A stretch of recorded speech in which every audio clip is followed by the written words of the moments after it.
ఈ ఋతుపవనాలు ముఖ్యంగా క్లాసికల్ సిద్ధాంతం అనేది ఈ అన్నిట్లో కూడా అందరూ నమ్ముతున్న సిద్ధాంతం. ఈ సిద్ధాంతం ప్రకారం చూసినట్టయితే ముఖ్యంగా ఈ సిద్ధాంతం ఏం చెప్తుందంటే భారతదేశం యొక్క భూభాగానికి భారతదేశం కింద ఉన్న జలభాగమైన హిందూ మహాసముద్ర భాగానికి మధ్య ఉన్న ఉష్ణోగ్రత వ్యత్యాసం కారణంగా ఋతుపవనాలు ఏర్పడుతున్నాయని చెప్తుంది. చూడండి, ఒక్కసారిగా సూర్యుడు భారతదేశం మీదకి వచ్చేసాడు. వేసవికాలంలో భారతదేశం మీదకి వస్తున్నాడు. దాన్ని మనం ఏమన్నాం? వేసవికాలం అన్నాం. మరి వేసవికాలం తర్వాత ఏ కాలం స్టార్ట్ అవుతుంది? మనకి వర్షాకాలం స్టార్ట్ అవుతుంది. అంటే జూన్ స్టార్ట్ అయింది. జూన్ స్టార్ట్ అయ్యేసరికి భారతదేశంలో ఇది భూమధ్య రేఖ అని మీరు ఒక్కసారి అనుకుంటే ఇది భూమధ్య రేఖ. ఈ భూమధ్య రేఖకి పైగా వచ్చేసాడు సూర్యుడు. తర్వాత జూన్ అయింది. జూన్ దగ్గరికి వచ్చేసరికి ఉష్ణోగ్రతలు ఉత్తర భారతదేశంలో అత్యధికంగా ఉష్ణోగ్రతలు ఈ ప్రాంతంలో నమోదవటం స్టార్ట్ అయింది. ఉష్ణోగ్రతలు ఎప్పుడైతే ఈ ప్రాంతంలో స్టార్ట్ అయ్యాయో చూడండి ఒకసారి, ఈ ప్రాంతంలో ముఖ్యంగా ఈ ప్రాంతం మొత్తం ఉత్తర మహామైదాన ప్రాంతం మీద చాలా పెద్ద మొత్తంలో అల్పపీడన ద్రోణి ఏర్పడింది. అల్పపీడన ద్రోణి అంటే ఉష్ణోగ్రత పెరిగితే పీడనం ఏమవుతుంది? తగ్గుతుంది. Temperature is indirectly proportional to pressure. ఉష్ణోగ్రతకు పీడనం విలోమాను సంబంధంలో ఉంటుంది. అంటే ఎలా ఉంటుందో చూడండి ఇక్కడ ఒకసారి. T is equal 1/P. Temperature పెరిగితే టెంపరేచర్ పెరిగితే అంటే ఉష్ణోగ్రత పెరిగితే పీడనం తగ్గుతుంది. ఆ రకంగా టెంపరేచర్స్ పెరుగుతూ ఉన్నాయి. జూన్కి వచ్చేలాగా టెంపరేచర్స్ భయంకరంగా పెరిగాయి. దాంతో ఇక్కడ అల్పపీడన ప్రాంతం ఏర్పడింది. అదే సమయంలో దక్షిణంగా ఉన్న హిందూ మహాసముద్రం మీద చలికాలం కాబట్టి ఆ ప్రాంతంలో అధిక పీడన ప్రాంతాలుగా ఉన్నాయి. ఎప్పుడైతే ఈ పీడన వ్యత్యాసము భారతదేశం మీద అల్పపీడన ప్రాంతాలు, ఇక్కడ హిందూ మహాసముద్రం మీద అధిక పీడన ప్రాంతము ఉన్నందువల్ల ఈ పీడన వ్యత్యాసం వల్ల దీన్నే పీడన ప్రవణత అంటారు. జాగ్రత్త, ప్రతి దాన్ని మీరు గమనించాలి, చాలా క్రిటికల్గా ఉంటుంది. దీన్నే పీడన ప్రవణత అంటారు. పీడన ప్రవణత అంటే పీడన వ్యత్యాసం వల్ల పీడన ప్రవణతలో భాగంగా అధిక పీడనం నుండి పీడన ప్రాంతం నుండి అల్పపీడన ప్రాంతానికి గాలులు వీస్తుంటాయి. అధిక పీడన ప్రాంతం నుండి అల్పపీడన ప్రాంతానికి గాలులు వీస్తూ ఉంటాయి. ఇక్కడ ప్రతిదీ డౌట్ వస్తుంది మీకు, జాగ్రత్తగా చూడండి. ఇది భూమధ్య రేఖ, ఇది హిందూ మహాసముద్రం. ఈ హిందూ మహాసముద్రం మీద అధిక పీడన ప్రాంతం చూడండి, అధిక పీడన ప్రాంతం. ఇక్కడ భారతదేశంలో ఇది భారతదేశం. ఈ భారతదేశంలో ఈ ప్రాంతం ఇక్కడ అల్పపీడన ప్రాంతం ఉంది. భారతదేశంలో అల్పపీడన ప్రాంతం ఉంది. అధిక పీడన ప్రవణతను అనుసరించి అదొక సిద్ధాంతం. ఆ సిద్ధాంతం ప్రకారం ఏంది? అధిక పీడన ప్రాంతం నుంచి అల్పపీడన ప్రాంతానికి గాలులు వీస్తాయి. గాలులు వీస్తాయి. మరి గాలులు వీచేటప్పుడు ఇట్నే వెళ్ళిపోవాలి కదా. ఇటు వస్తున్నాయి. ఎటు నుంచి వేస్తున్నాయి ఇవి? ఆగ్నేయం నుంచి ఎటుగా వేస్తున్నాయి ఇవి? వాయువ్యంగా వేస్తాయి. వాస్తవంగా అయితే ప్రపంచంలో వీచేదంతే.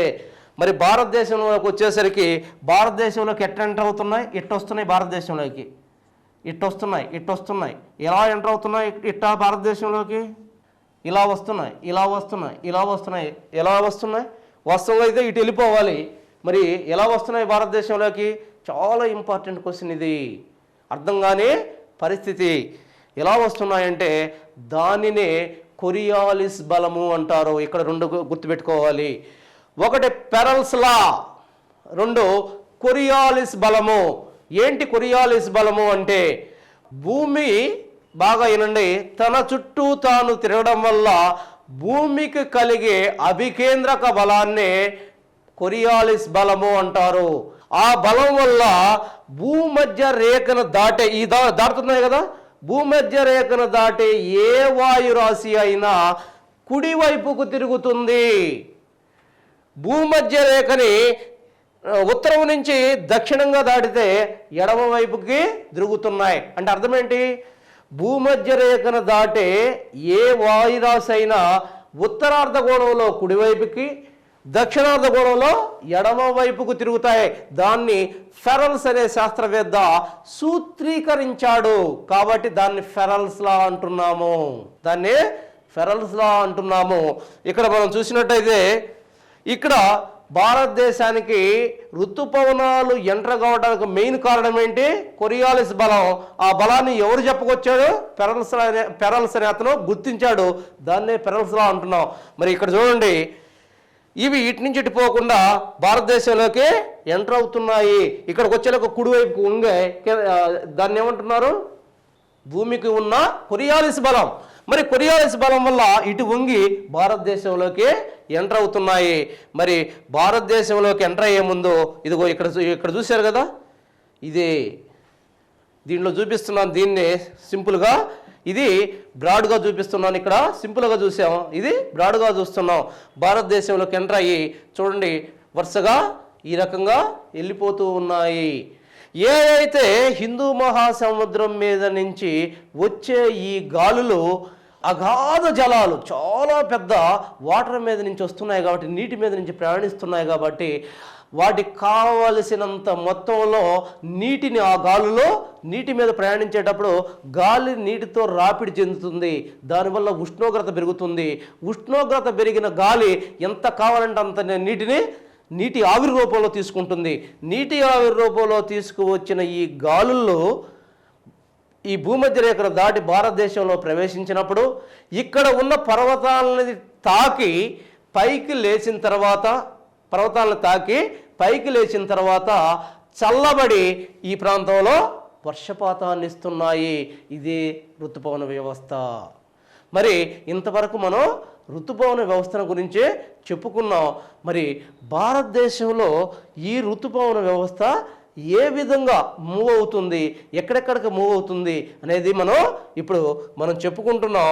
ప్రస్తుతం మనం చూసినట్టయితే దీన్ని మొదటగా నైరుతి ఋతుపవన కాలము అంటున్నాం. ఇప్పుడు మనం భారతదేశాలకి ఋతుపవనాలు ఎలా ప్రవేశించి ఏ రకంగా వర్షపాతాన్ని ఇచ్చాయి అనేది ఫస్ట్ మనం ఇంట్రడక్షన్గా చెప్పుకున్నాం. మరి ఆ ఋతుపవనాలు ఎన్ని రకాలు, ఆ ఋతుపవనాలని ఏ రకంగా వర్గీకరించారు, మరి అవి ఏ రకంగా భారతదేశంలో ఏ ప్రాంతాలకు ఎంటర్ అయ్యి ఎక్కడెక్కడ వర్షపాతాన్ని ఇస్తున్నాయి, ఎక్కడెక్కడ వర్షపాతాన్ని ఇవ్వటం లేదు అనేది మనం ఇప్పుడు చూస్తాం. భారతదేశంలో వర్షాకాలం అంటున్నాం, అదే ఋతుపవన కాలం అంటున్నాం. మరి దాన్ని రెండు రకాలుగా మనం వర్గీకరించడం జరిగింది. ఒకటి నైరుతి ఋతుపవన కాలము. ఇది ఎక్కడి నుంచి వస్తుంది? మనకి వేసవకాలం ఎక్కడికి అయిపోయింది? మనకి జూన్ మధ్యకి అయిపోయింది. మరి ఈ నైరుతి ఋతుపవన కాలం మనకి ఎక్కడి దాకా వస్తుంది? జూన్ మధ్య నుండి మనకి సెప్టెంబర్ వరకు వస్తుంది. జూన్ మధ్య నుంచి సెప్టెంబర్ వరకు వస్తుంది. ఈ కాలంలో భారతదేశానికి అధిక వర్షపాతం సంభవిస్తుంది. ఈ రెండు కాలాలని జస్ట్ ఒక రెండు నిమిషాలు మీకు వీటి యొక్క డిఫరెన్స్ చెప్తాను చూడండి. ఈ రెండు కాలాల్లో రెండు కూడా ఋతుపవన కాలాలు అయినప్పటికీ ఈ కాలంలో భారతదేశానికి 80 నుంచి 85% వర్షపాతం ఈ కాలంలోనే సంభవిస్తుంది. ఈ కాలంలో కేవలం 10 నుంచి 15% లేదా 5 నుంచి 10% మాత్రమే ఈ కాలంలో సంభవిస్తుంది. ఈ విషయాన్ని జాగ్రత్తగా గుర్తుంచుకోవాలి. మరి నైరుతి ఋతుపవన కాలం అన్నాం, ఇది జూన్ నుంచి సెప్టెంబర్ వరకు ఉంది అని చెప్పాం. ఇక్కడ చూడండి, జూన్ వచ్చేసరికి యాక్చువల్గా మనం ఏమనుకున్నాం, వచ్చేసరికి అధిక ఉష్ణోగ్రతలు వచ్చాయి. ఆ ఉష్ణోగ్రతల వల్ల కింద ఏదైతే హిందూ మహాసముద్రం మీద నుంచి ఈ గాలులు ఋతుపవన గాలులు అంటారు వాటిని, ఆ ఋతుపవన గాలులు భారతదేశంలోకి ఎంటర్ అయ్యాయి. ఇక్కడ ఎంటర్ అయినప్పుడు ఏమవుతుందంటే ఈ ప్రాంతంలో భారతదేశానికి ఇక్కడ చూడండి పెనున్సులా అంటే ద్వీపకల్పం యొక్క చివరి భాగం, ఈ కేప్ ఆఫ్ కెమరూన్ లేదా ఇది మామూలుగా దీన్ని కన్యాకుమారి అగ్రము అంటారు. ఈ కన్యాకుమారి అగ్రం ఏ రకంగా ఉంది ఒకసారి చూడండి. జస్ట్ వి ఆకారంలో ఉందా లేదా? ఇటు వి ఆకారంలో ఉంది.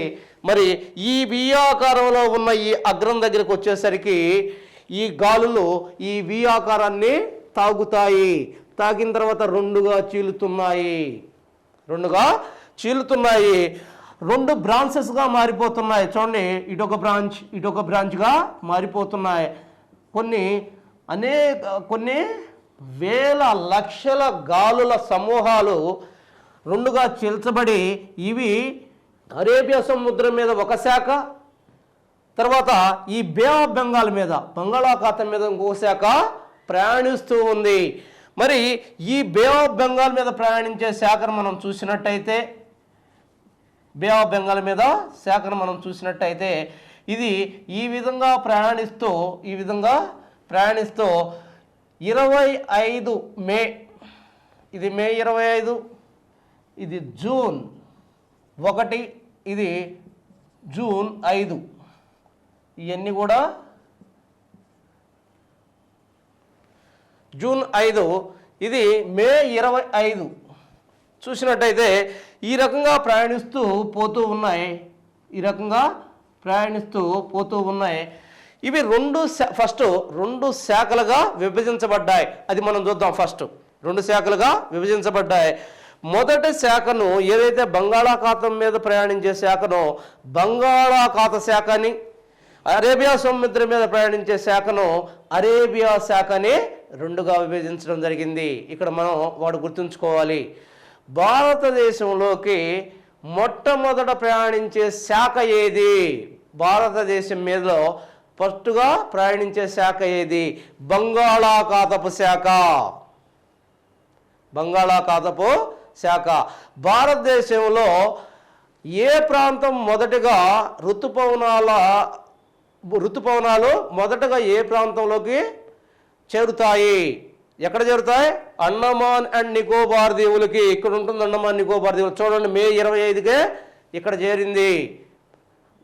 అలా కాకుండా అది కేంద్రపాలిత ప్రాంతం. అలా కాకుండా భారతదేశంలో ఏ రాష్ట్రం ముందుగా ఋతుపవనాలు చేరుతాయి అన్నప్పుడు మనకి ఇక్కడ ఏమొస్తుంది? కేరళ వస్తుంది. ఈ ట్విస్ట్ని మీరు అర్థం చేసుకోవాలి.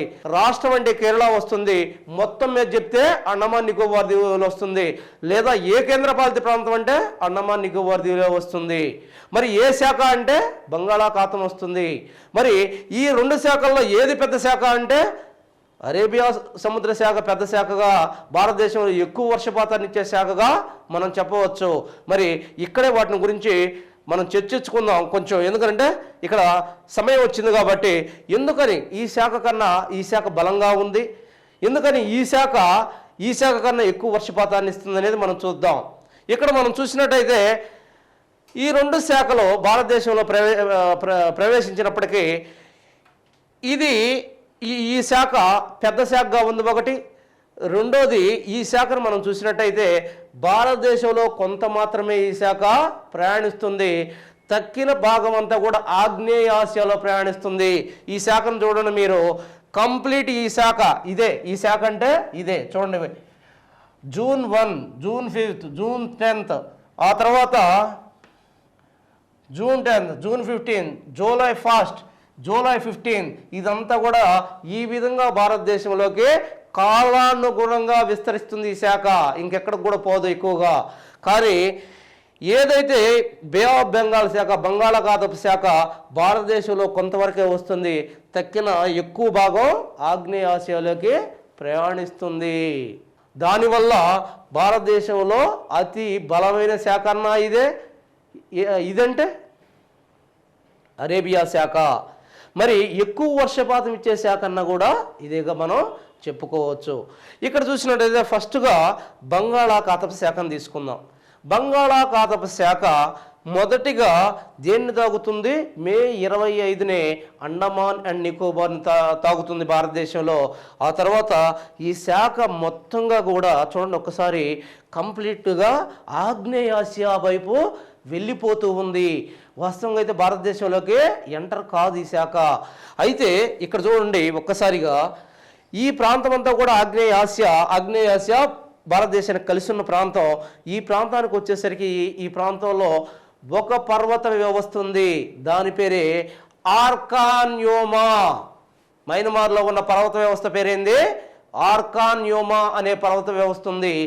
ఈ పర్వత వ్యవస్థ ఏ అయితే మనం చెప్పుకుంటున్న ఈ శాఖను, ఈ బంగాళాఖాతపు శాఖను ఈ ప్రాంతంలో అడ్డుకోవటం వల్ల, చూడండి బొమ్మ చూడకపోతే మీకు అర్థం కాదు, క్లియర్గా చెప్తున్నా, ఈ ప్రాంతంలో ఏముంటున్నాయి? ఆర్కాన్యోమా పర్వతాలు. ఈ పర్వతాలని ఢీకొన్న తర్వాత అవి ఈ ప్రాంతం నుంచి పోలేక అవి ఒక శాఖ ఇటు తిరుగుతుంది. ఈ శాఖ ఇటు తిరిగి భారతదేశంలో ఎంటర్ అవుతుంది. భారతదేశంలో ఎంటర్ అయిన తర్వాత ఈ ప్రాంతంలో ఎక్కడ, ఈ ప్రాంతం అంటే మేఘాలయ ప్రాంతం ఇది. ఈ మేఘాలయ ప్రాంతంలో 3 కొండలు కనిపిస్తాయి మనకి. గారో, కాశీ, జాంతియా. ఏం కొండలు అవి? గారో, కాశీ, జాంతియా అనే కొండలు. ఆ కొండలు ఎలా ఉంటాయి అంటే చూడండి, ఎలా ఉంటాయి ఆ కొండలు? ఈ రకంగా ఉంటాయి. ఇక్కడ ఒకటి ఉంటుంది, ఈడ ఒకటి ఉంటుంది. అంటే గాలులు ఇటు పోతాయి కానీ ఎటు తప్పించుకొని పోలేవు.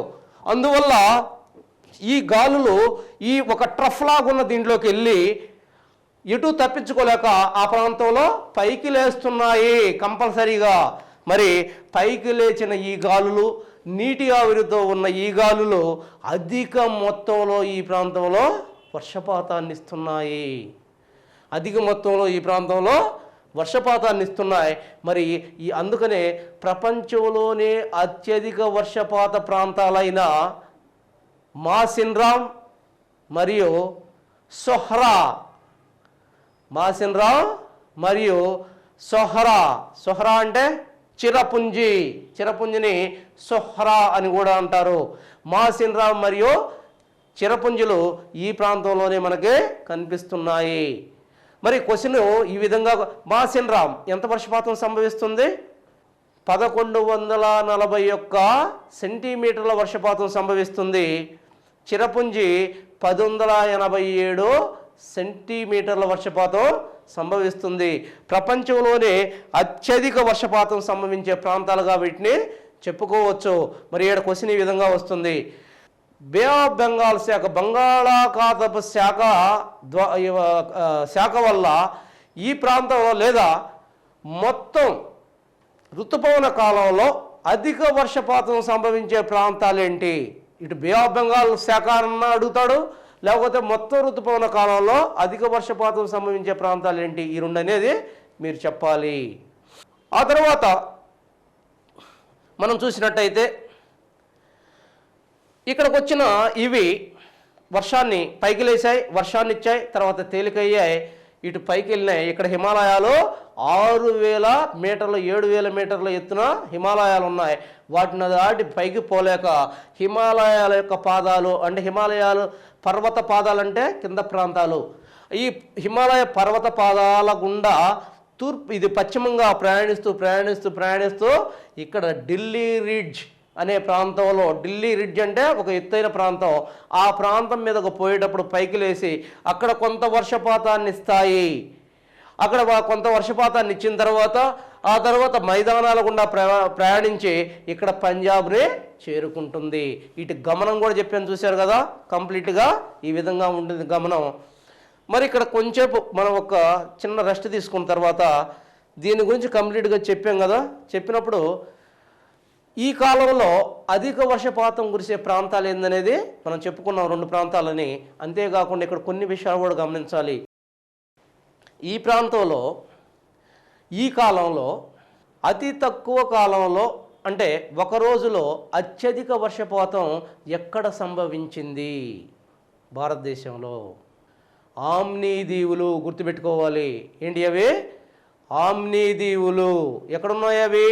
లక్షాదీవుల్లో ఉన్న ఆమ్నీ దీవుల్లో అత్యధిక వర్షపాతం సంభవించింది. ఒక్క రోజులో అత్యధిక వర్షపాతం 116 సెంటీమీటర్ల వర్షపాతం సంభవించింది ఇక్కడ ఒక్క రోజులోనే. ఆ తర్వాత అది ఆమ్నీ దీవులు అంటే ఎక్కడున్నాయి? లక్షాదీవుల్లో, అంటే కేంద్రపాలిత ప్రాంతాల్లో. అలా కాకుండా మెయిన్ ల్యాండ్, అంటే మొత్తం అసలు ముఖ్యమైన మెయిన్ ల్యాండ్ అంటారు దీన్ని భారతదేశంలో. వీటిని ఏ ప్రాంతంలో మెయిన్లాండ్లో అంటే ప్రధాన భూభాగంలో భారతదేశం యొక్క ప్రధాన భూభాగం కాదు, ఏంది దీవులే మొత్తం మీద చూస్తే అక్కడ 116 సెంటీమీటర్స్.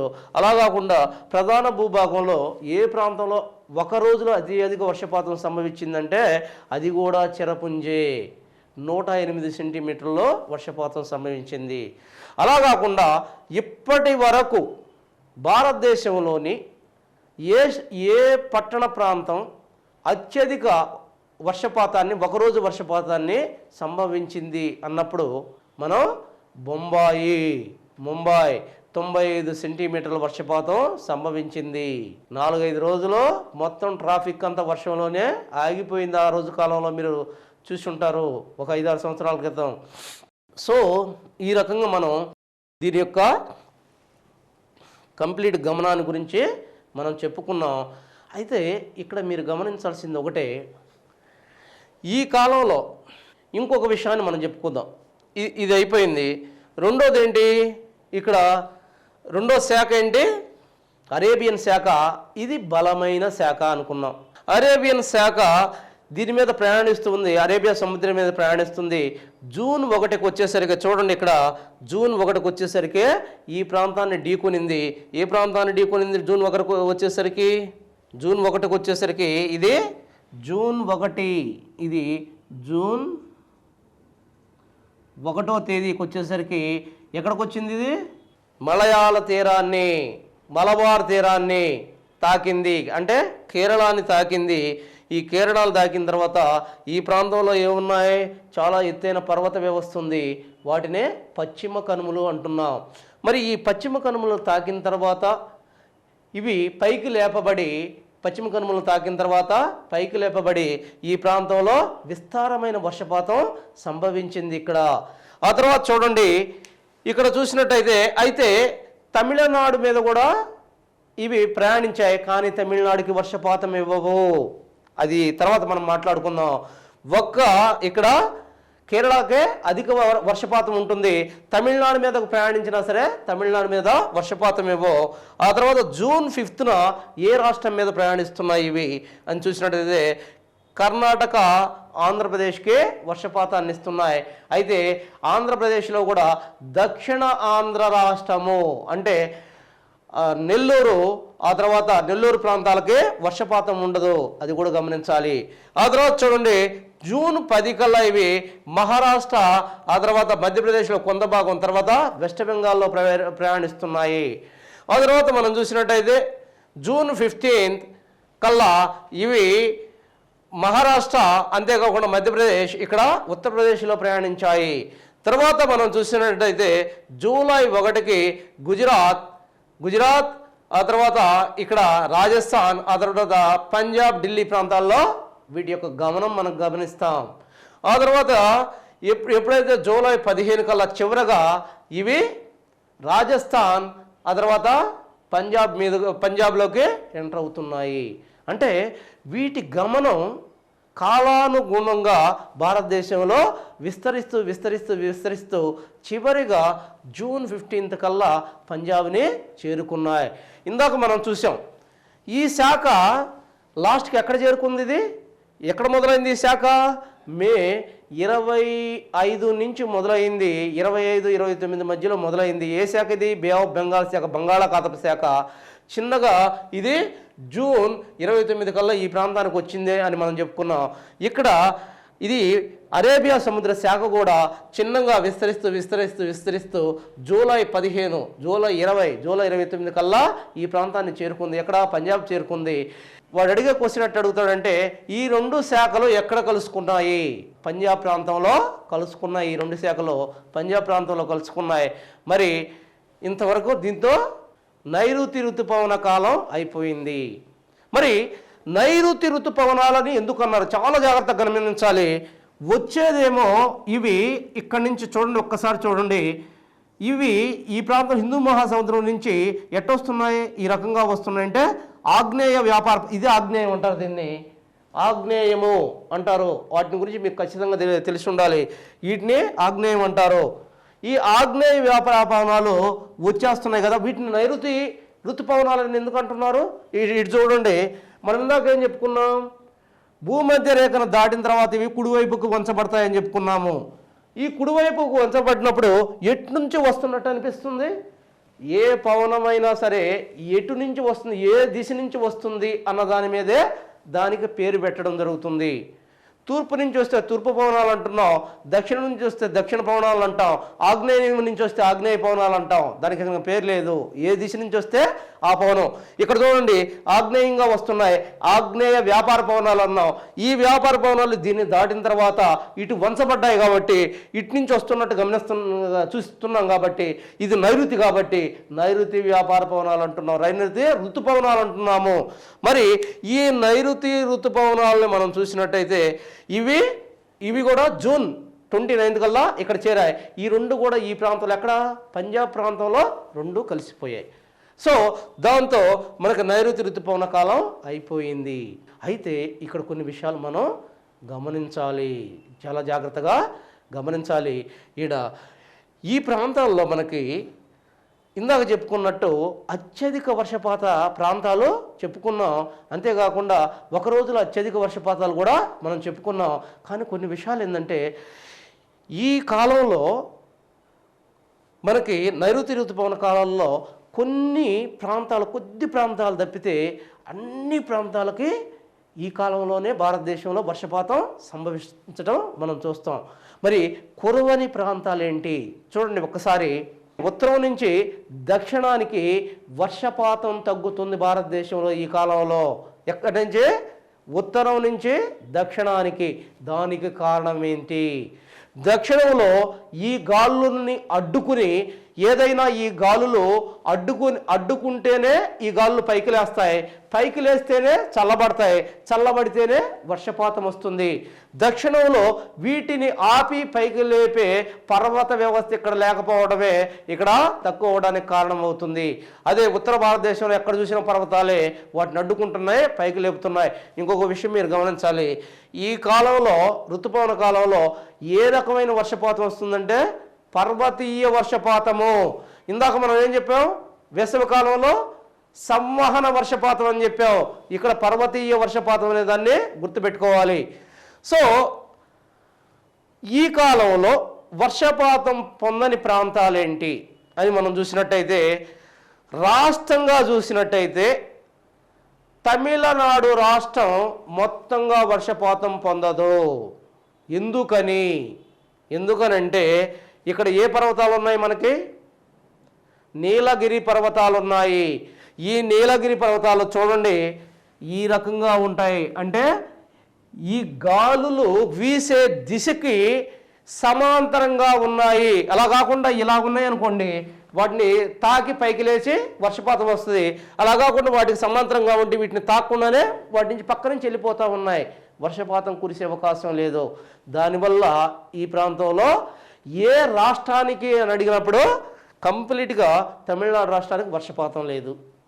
తమిళనాడుని ఆనుకుని ఉన్న ఉత్తర తమిళనాడు, దక్షిణ ఆంధ్రప్రదేశ్కి కూడా అంటే నెల్లూరు ఈ జిల్లాలకి వర్షపాతం లేదు.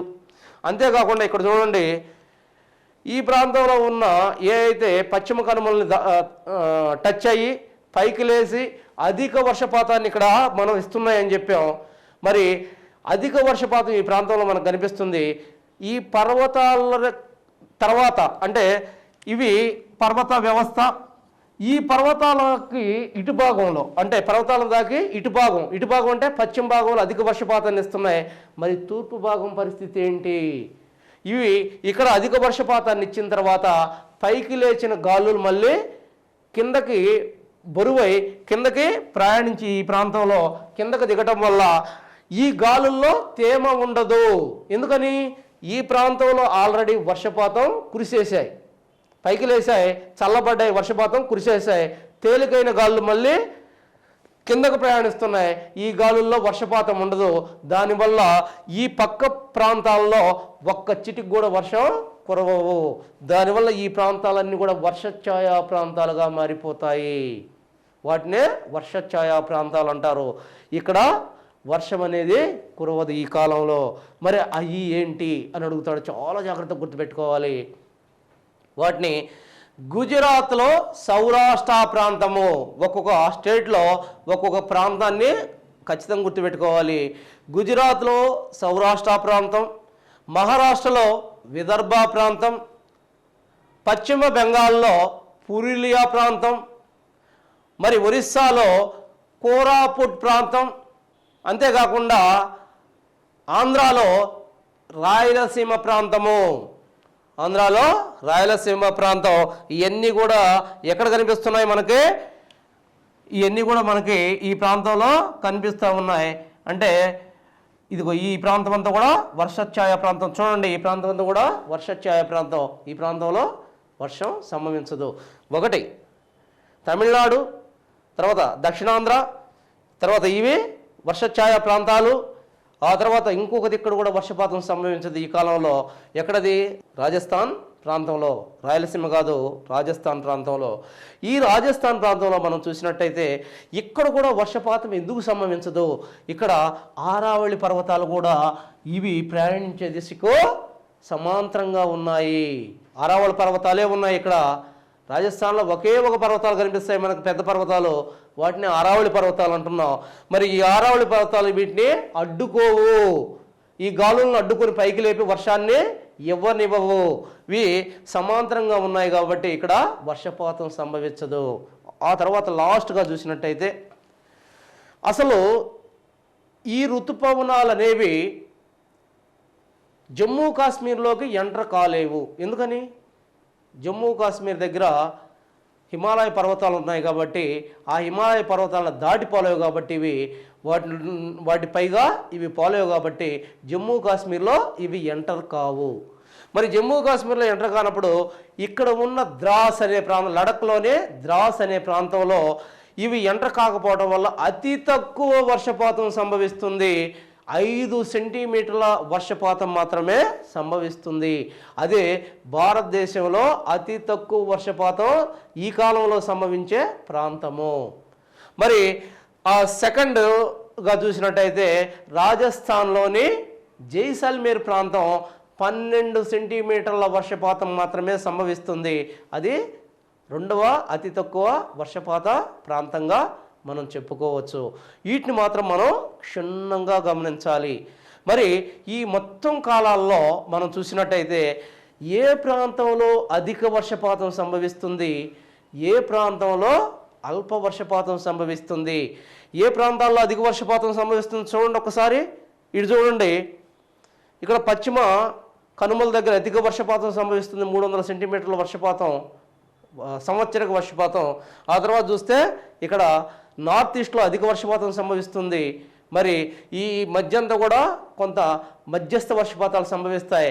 అతి తక్కువ వర్షపాతాలు ఎక్కడ సంభవిస్తాయి అని మనం కానీ చూసినట్టయితే అసలు తమిళనాడుకి వర్షపాతం లేదు, దక్షిణ ఆంధ్రప్రదేశ్కి వర్షపాతం లేదు. ఆ తర్వాత ఇక్కడ ఏదైతే వర్షఛాయ ప్రాంతాల్లో వర్షపాతం లేదు. అతి తక్కువ వర్షపాతం రాజస్థాన్లో నమోదవుతుంది. వాస్తవంగా అయితే ఇక్కడ 12 సెంటీమీటర్ల వర్షపాతం జైసల్మేర్ దగ్గర నమోదవుతుంది. దానికి కారణం ఏమని చెప్పాం?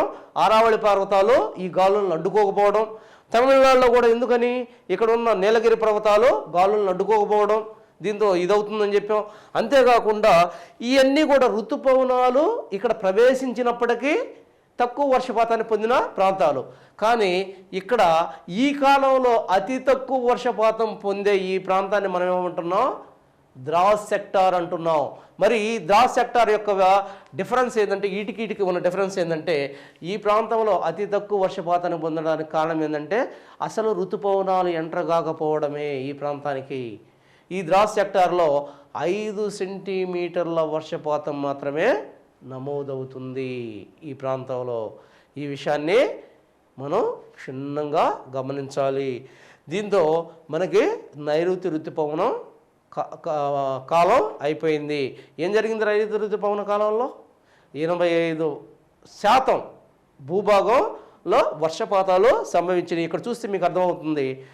కానీ విచిత్రం ఏంటంటే ఈ కాలంలో ఇటు తూర్పు నుంచి పశ్చిమంగా వర్షపాతం తగ్గుతూ వస్తుంది. చూడండి మీరు, ఇక్కడికి వచ్చేలాక వర్షపాతం చాలా తక్కువైంది, ఇక్కడ వర్షపాతం చాలా ఎక్కువ. ఇటు నుంచి ఇటు వర్షపాతం తగ్గుతూ వస్తుంది.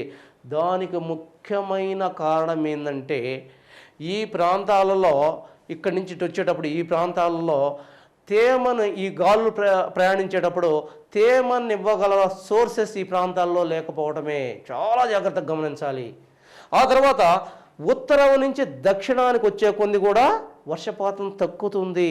దానికి కారణం ఏంటంటే ఈ గాలుల్ని ఆపి వాటిని పైకి లేపి తద్వారా వర్షపాతాన్ని పొందే ఎత్తైన పర్వత వ్యవస్థ దక్షిణాన లోపించడం వల్ల దక్షిణ భారతదేశంలో ఉత్తర భారతదేశంతో పోల్చిన తక్కువ వర్షపాతం సంభవిస్తూ ఉంది. ఆ తర్వాత మనం చూసినట్టయితే ఈశాన్య ఋతుపవన కాలము. ఇప్పటివరకు మనం భారతదేశ శీతోష్ణ స్థితిలో శీతాకాలం, వేసవికాలం, వర్షాకాలం, మరి వర్షాకాలంలో ఉన్న నైరుతి ఋతుపవన కాలాన్ని గురించి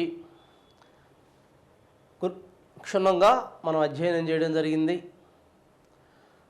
మరి చివరగా ఈశాన్య ఋతుపవన కాలము.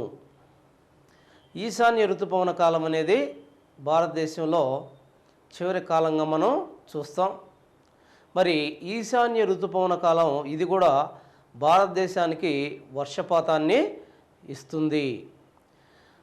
భారతదేశానికి దక్షిణంగా ఉన్న హిందూ మహాసముద్రం నుంచి భారతదేశంలోకి ప్రవేశించిన లేదా ఎంటర్ అయిన వాయు వ్యవస్థ, ఈ వాయు వ్యవస్థనే మనం ఋతుపవన వ్యవస్థ అంటున్నాం.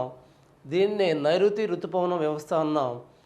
ఈ నైరుతి ఋతుపవన వ్యవస్థ భారతదేశం మొత్తం కూడా విస్తరించి భారతదేశం మొత్తంలో కూడా 80% వర్షపాతాన్ని ఇచ్చింది అనేక ప్రాంతాలకి. మరి కొన్ని ప్రాంతాలకు వర్షపాతాన్ని ఇది ఇవ్వలేదు. మరి ఈ వర్షపాతాన్ని ఇచ్చిన తర్వాత ఈ రెండు శాఖలు కూడా మనం చెప్పిన రెండు శాఖలు కూడా ఇవి పంజాబ్ దగ్గరగా ఒకటయ్యాయని చెప్పుకున్నాం.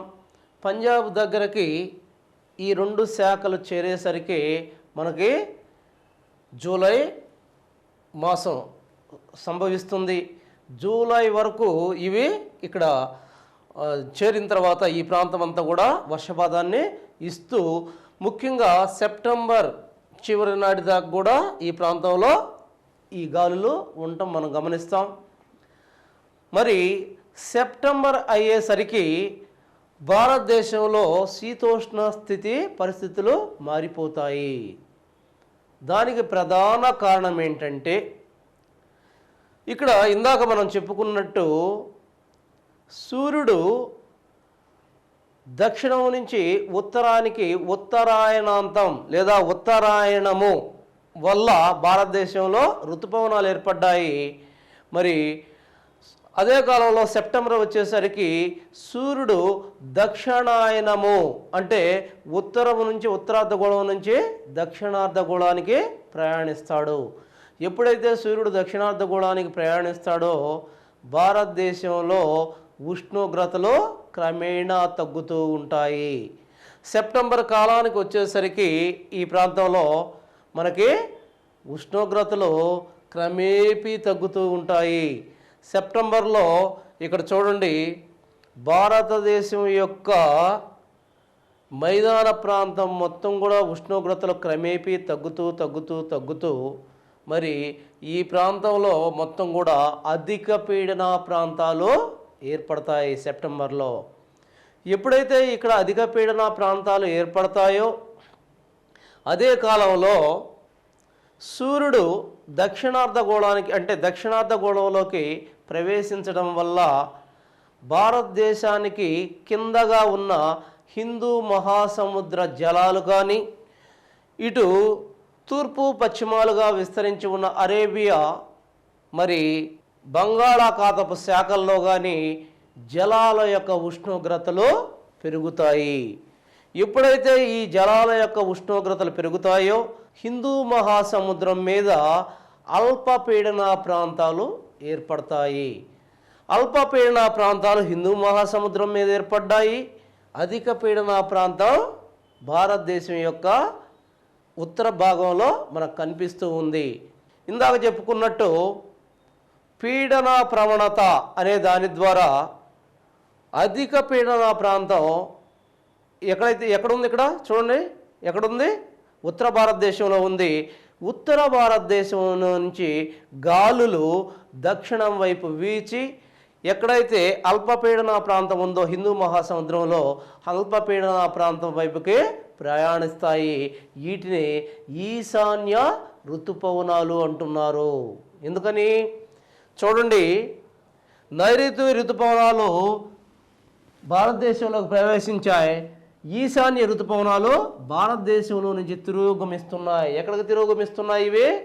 ఎక్కడైతే అల్పపీడన ప్రాంతం ఉన్న హిందూ మహాసముద్ర ప్రాంతం వైపుకి ప్రయాణిస్తున్నాయి. చూడండి, ఇవి ఈ రకంగా ప్రయాణిస్తే ఇవి ఈ రకంగా ప్రయాణిస్తాయి. ఎప్పుడు జరుగుతుంది అది? ఈ రకంగా ప్రయాణిస్తాయి. అది ఎప్పుడు జరుగుతుంది? ఇది ఈ రకంగా ప్రయాణించటం అనేది ఏ కాలంలో ఎప్పటి నుంచి జరుగుతుంది? ఇది సెప్టెంబర్లో స్టార్ట్ అవుతుంది. ముఖ్యంగా అక్టోబర్ తర్వాత నవంబర్ కల్లా 3 దశలుగా అయితే ఈ వాయు ప్రవాహాలు ఋతుపవనాలు భారతదేశాన్ని వదిలివేసి హిందూ మహాసముద్రం వైపుకి ప్రయాణిస్తాయి. అక్టోబర్లో ఇవి స్టార్ట్ అవుతున్నాయి. అక్టోబర్లో స్టార్ట్ అయిన తర్వాత అక్టోబర్ మధ్యలోకి మొదటగా చూడండి, అక్టోబర్ మధ్యకల్లా ఇవి ఢిల్లీని వదిలేస్తున్నాయి. తర్వాత అక్టోబర్ సెప్టెంబర్లో మనం చూసినట్టయితే ఈ సెప్టెంబర్లో ఇవి మధ్య భారతదేశాన్ని వదిలివేస్తున్నాయి. ఆ తర్వాత నవంబర్కి వచ్చేసరికి దక్షిణ భారతదేశాన్ని వదిలివేసి హిందూ మహాసముద్రం వైపుకు ప్రయాణిస్తున్నాయి. అయితే వీటిలో మనం గమనించాల్సినది ఏంటంటే ఇవి నైరుతి ఋతుపవనాలు అంటే నైరుతి నుంచి వచ్చాయి కాబట్టి నైరుతి ఋతుపవనాలు అన్నాం. ఈశాన్య ఋతుపవనాలని ఎందుకు అంటున్నామంటే చూడండి, ఈశాన్యం వైపు నుంచి ఇవి ప్రయాణిస్తున్నాయి. ఇది ఈశాన్యం అంటారు.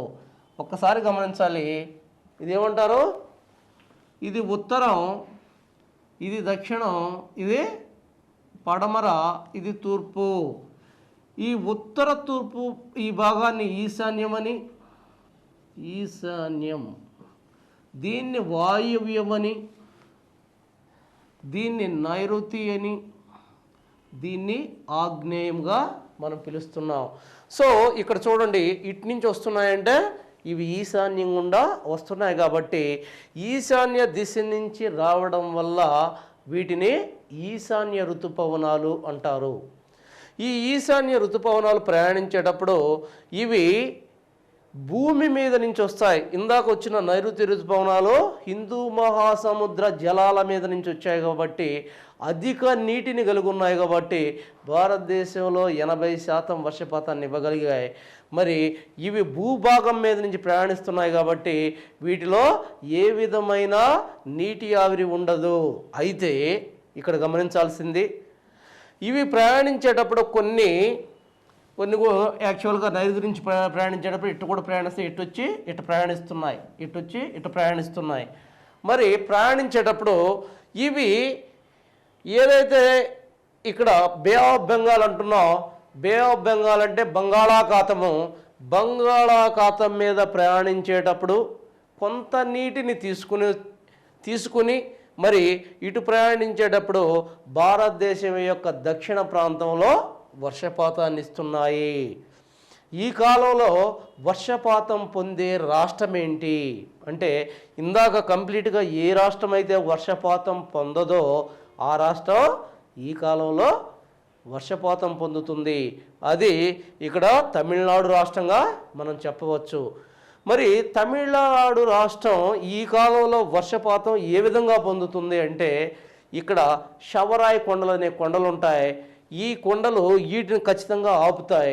దానివల్ల ఈ ప్రాంతంలో వర్షపాతం పొందుతుంది. ఇందాక మనం చూసినట్టయితే నైరుతి ఋతుపవన కాలంలో నీలగిరి కొండలు ఆపకపోవడం వల్ల ఈ గాలుల్ని ఇక్కడ వర్షపాతం లేదు. ఇప్పుడు ఏ అయితే ఈశాన్య ఋతుపవనాలు మనం చూస్తున్నామో ఆ ఈశాన్య ఋతుపవనాలు ఇక్కడ శవరాయి కొండలు ఆవడం వల్ల ఇక్కడ వర్షపాతం సంభవిస్తుంది. అంతేకాకుండా ఇంకొక ప్రాంతం కూడా పొందుతుంది. ఆంధ్ర ఆంధ్ర రాష్ట్రం యొక్క దక్షిణ ఆంధ్ర రాష్ట్రం కూడా వర్షపాతాన్ని పొందుతుంది. అంతేకాకుండా ఇక్కడ కొన్ని ప్రాంతాలు కూడా ముఖ్యంగా ఏదైతే కేరళ, కర్ణాటక ప్రాంతాల్లో కొన్ని ప్రాంతాలు కూడా ఈ కాలంలో వర్షాన్ని పొందుతాయి. అయితే మనం చూసినట్టయితే ఈ ప్రాంతంలో వర్షపాతం కంపారిటివ్లీ నైరుతి ఋతుపవన కాలంతో కంపేర్ చేసినట్టయితే ఈ కాలంలో 5 నుంచి 10% మాత్రమే వర్షపాతం సంభవిస్తుంది. దీనిలో 80 నుంచి 85% వర్షపాతం సంభవిస్తుంది మనకి. అయితే ఇక్కడ ఇంకొక విషయం మనం గమనించాలి. ఇదే సమయంలో అక్టోబర్ హీట్ అనేది ఏర్పడుతుంది. అక్టోబర్ హీటు అంటే ఈ ప్రాంతంలో యాక్చువల్గా ఈ వర్షాకాలం యొక్క ముఖ్యమైన లక్షణం ఏంటి?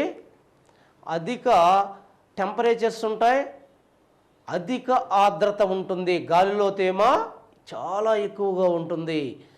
ఈ తేమ వల్ల ఈ ప్రాంతంలో సూర్యుడి కిరణాలు భూమిని తాకిన తర్వాత మరలా భూమి వాటిని ఏం చేస్తుంది? ఎంత కిరణాలను తీసుకుంటుందో అన్ని కిరణాలని మళ్ళీ బయటికి వెదజల్లుతుంది ఆకాశంలోకి. వాటిని భూ వికిరణము అన్నాము. మరి ఇది కంటిన్యూస్ ప్రాసెస్. మీకు వరల్డ్ జాగ్రఫీ చెప్పేటప్పుడు ఇది మీకు వస్తుంది. సూర్యుడి నుంచి కిరణాలు భూమి తీసుకున్న తర్వాత తను ఎంత గ్రహించిందో అంత మొత్తంలో ఈ కిరణాలని బయటకు వెదజల్లడం జరుగుతుంది. వాటినే భూ వికిరణం అంటాం.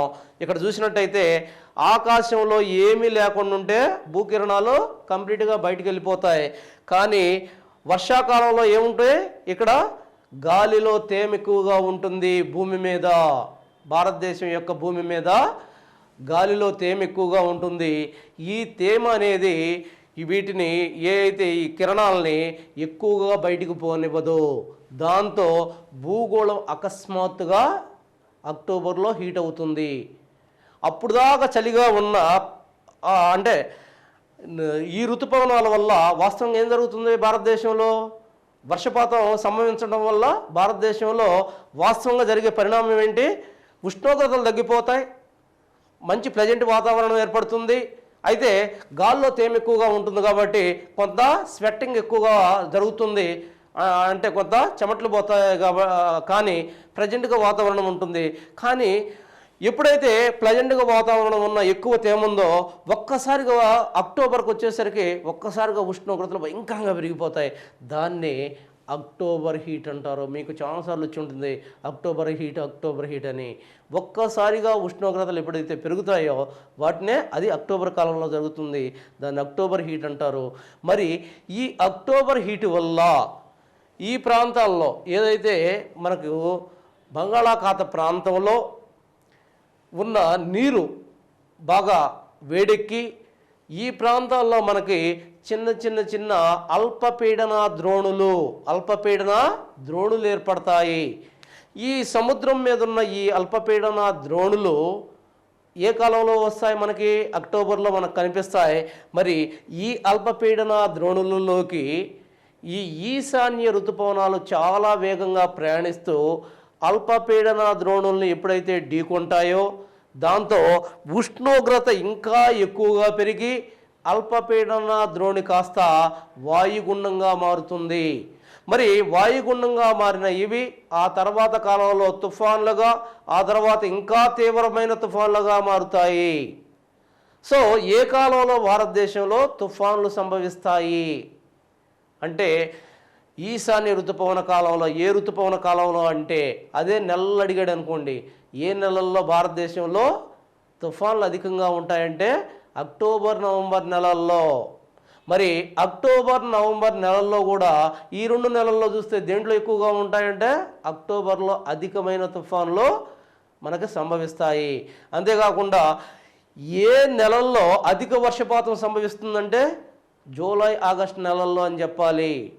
అంతేకాకుండా తుఫానులు భారతదేశంలో ఏ సముద్రంలో ఎక్కువగా ఉంటాయంటే బంగాళాఖాతంలో ఎక్కువగా ఉంటాయని చెప్పాలి. ఏ తీరం ఈ తుఫాన్లకు ఎక్కువగా గురవుతుందంటే తూర్పు తీరం అని చెప్పాలి. ఏ రాష్ట్రం ఈ తుఫాన్లకు ఎక్కువగా గురవుతుందంటే ఒరిస్సా రాష్ట్రం అని చెప్పాలి. అంతేకాకుండా ఏ ఓడరేవు ఈ తుఫాన్లకు ఎక్కువగా గురవుతుందంటే పారాదీప్ ఓడరేవు అని చెప్పాలి. పారాదీప్ ఓడరేవు అని చెప్పాలి. అయితే బంగాళాఖాతంలో ఏర్పడే చక్రవాతాలు, వీటిని చక్రవాతాలు అంటారు. ఈ చక్రవాతాల్ని బంగాళాఖాతంలో తుఫానులు అంటారు. అదే హిందూ మహాసముద్రంలో వీటిని సైక్లోన్లు అంటారు. ఈ రకంగా మనం చూసినట్టయితే భారతదేశంలో నైరుతి ఋతుపవన కాలం మనకి నవంబర్తో ఎండ్ అవుతుంది. ఈ కాలంలో మనం గుర్తుంచుకోవాల్సింది ఏంటంటే వర్షపాతం తక్కువగా ఉంటుంది. అంటే నైరుతి ఋతుపవన కాలంతో పోలిస్తే ఈశాన్య ఋతుపవన కాలంలో వర్షపాతం తక్కువగా ఉంటుంది, గాల్లో తేమ తక్కువగా ఉంటుంది, కొంచెం అంటే శీతలమైన పరిస్థితులు ఉంటాయి, ఆకాశం ప్లెజెంట్గా ఉంటుంది, మేఘావృతంగా అంత మేఘావృతంగా కనిపించదు. కాకపోతే ఏంటంటే ఆ కాలంలో తుఫాన్ల కాలంగా మనం పిలుస్తాం. ఆ కాలంలో తుఫాన్లు ఏర్పడతాయి. ఈ తుఫాన్ల వల్ల తూర్పు తీరం అనేక ఇబ్బందులకు గురవుతుంది, జన నష్టాలు సంభవిస్తాయి. సో దీంతో భారతదేశం యొక్క శీతోష్ణ స్థితి ఇంకొక 2 చిన్న టాపిక్స్ మిగిలినాయి మనకి. వీటిల్లో మనం చూసినట్టయితే ఎల్నినో లానినా అంటే ఏంటి, ఎల్నినో అంటే ఏంటి, లానినా, ఈ 2 కాన్సెప్ట్స్ని మనం జాగ్రత్తగా గమనించాలి. ఈ 2 కాన్సెప్ట్స్లో మనం చూసినట్టయితే ఎల్నినో అనేది దీని యొక్క ఇది ఒక స్పానిష్ భాషా పదం. ఎల్నినో అనే దానికి అర్థం బాల యేసుక్రీస్తు. ఎల్నినో అనే దానికి అర్థం బాల యేసుక్రీస్తు. ఇది స్పానిష్ పదము. దీనిలో భాగంగా మనం చూసినట్టయితే ఎల్నినోలు ఎక్కడ సంభవిస్తాయి, ఎల్నినో అంటే ఏంటి, భారతదేశంలో ప్రపంచ పటాన్ని మీరు ఒక్కసారి భారతదేశాన్ని పక్కన పెడదాం కొంచెంసేపు.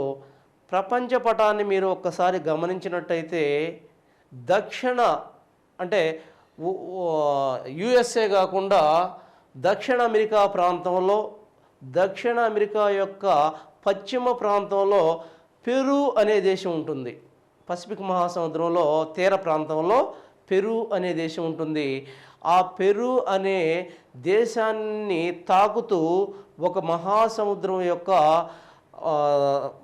అంటే సముద్ర కరెంట్స్ అంటే ప్రవాహాలు ప్రవహిస్తూ ఉంటాయి. ఈ ప్రవాహాలు ప్రవహిస్తూ ఉండే ప్రవాహాన్ని ఏమంటారంటే హంబోల్డ్ శీతల ప్రవాహము అంటారు. మహాసముద్రాల్లో సముద్ర ప్రవాహాలు ఒక చక్రీయ ఆకారంలో నిరంతరంగా ప్రవహిస్తూ ఉంటాయి. వాటి వల్ల ఆ ప్రాంతాల్లో శీతోష్ణ స్థితిలో తీవ్ర ప్రభావానికి గురవుతాయి. అదంతా మనకు తెలిసిందే. మరి ఇక్కడ చూసినట్టయితే అది దక్షిణ అమెరికా ప్రాంతంలో పశ్చిమ తీర ప్రాంతంలో పెరు అనే దేశం ఉంది. ఆ దేశాన్ని తాకుతూ ప్రయాణించే మా సముద్ర ప్రవాహాన్ని ఏమంటామంటే హంబోల్డ్ శీతల ప్రవాహము అంటారు. మరి హంబోల్డ్ శీతల ప్రవాహం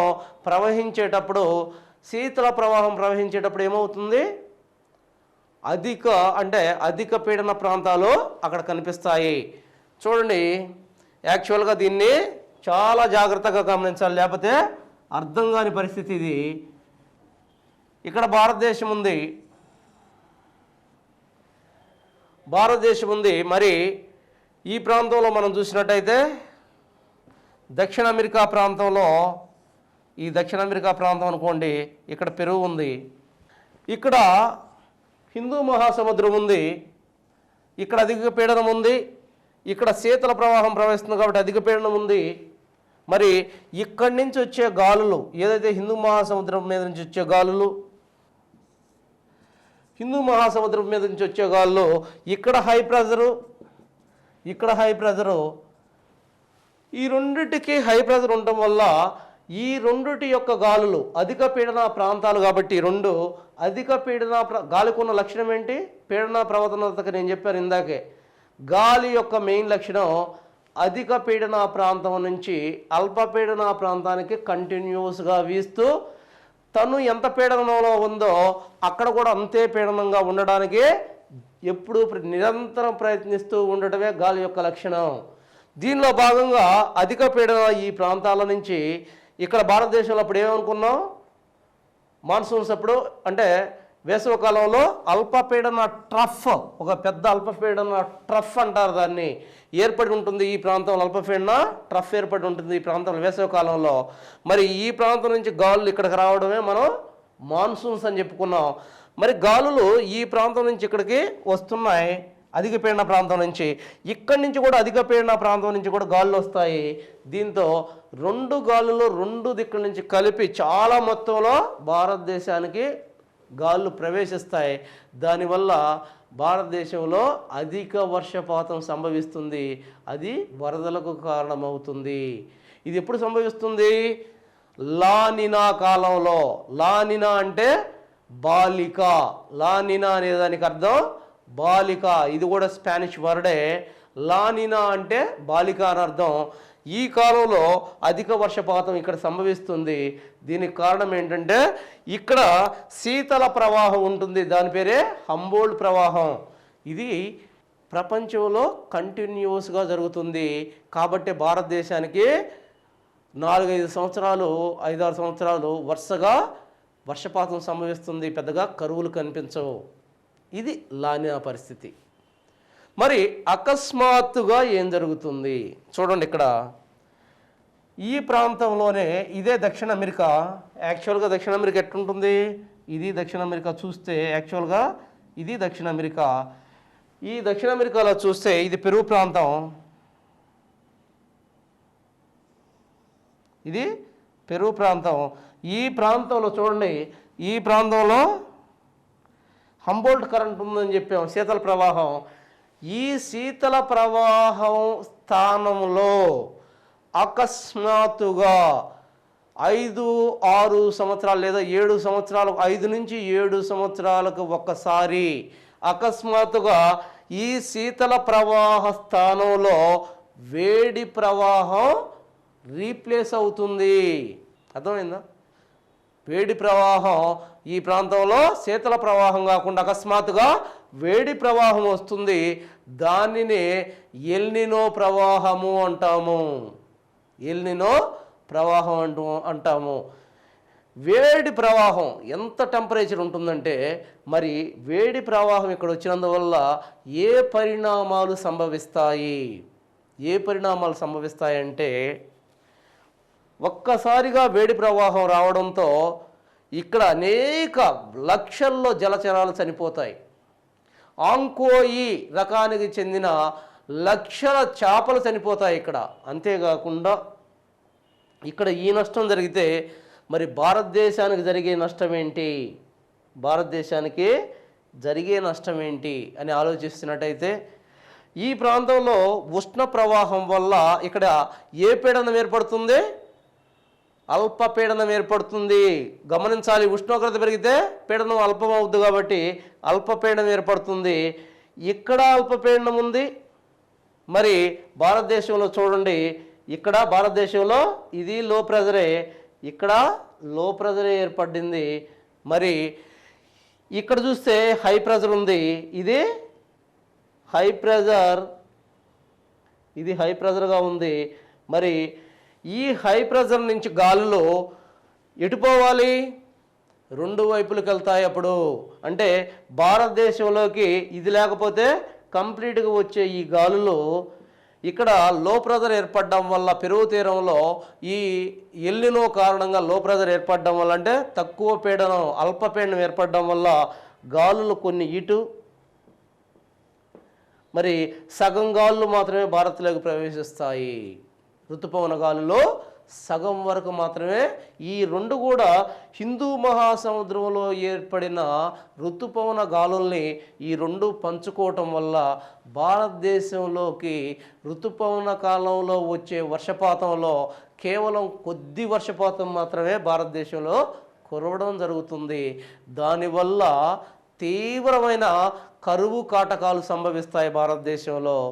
దీనిని ఎల్నినో ఎఫెక్ట్ అంటారు. దీన్నే ఎల్నినో ఎఫెక్ట్ అంటారు. ఎల్నినో అనేది స్పానిష్ భాషా పదం. దీనికి బాలక్రీస్తు అనేది అర్థం. యాక్చువల్గా లానినో అనేది అది స్పానిష్ వర్డే, దానికి అర్థం బాలిక అనేది దానికి అర్థంగా చెప్పుకోవచ్చు.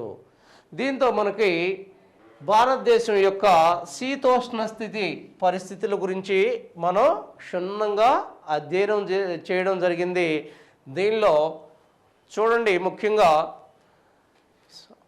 మాన్సూన్స్ గురించి, ఋతుపవనాల గురించి, వాటి ఏర్పాటును గురించి, అవి ప్రపంచంలో తక్కిన వాటికి భిన్నంగా భారతదేశంలో ఎందుకు ఏర్పడ్డాయన్న దాని గురించి, ఏ శాస్త్రవేత్తలు వాటిని గురించి సిద్ధాంతీకరించారు, వాటిలో ముఖ్యమైన సిద్ధాంతాలు ఏంటి, ఏ సిద్ధాంతం ఆధారంగా ప్రస్తుతం భారతీయ ఈ ఋతుపవనాల గురించి అధ్యయనం చేయడం జరుగుతుంది. మరి ఋతుపవనాలు భారతదేశంలోకి వచ్చిన తర్వాత ఎక్కడెక్కడ ఏ విధంగా ఏ రాష్ట్రాల్లో వర్షాన్ని ఇచ్చాయి, ఏ ప్రాంతాల్లో వర్షాన్ని ఇవ్వలేదు, వీటి వల్ల అధిక వర్షపాతాలు ఎక్కడ నమోదయ్యాయి, అధిక అల్ప వర్షపాతాలు ఎక్కడ నమోదయ్యాయి, అంతేకాకుండా కాలానుగుణంగా ఇవి ఎక్కడెక్కడ వర్షిస్తూ ఉన్నాయి.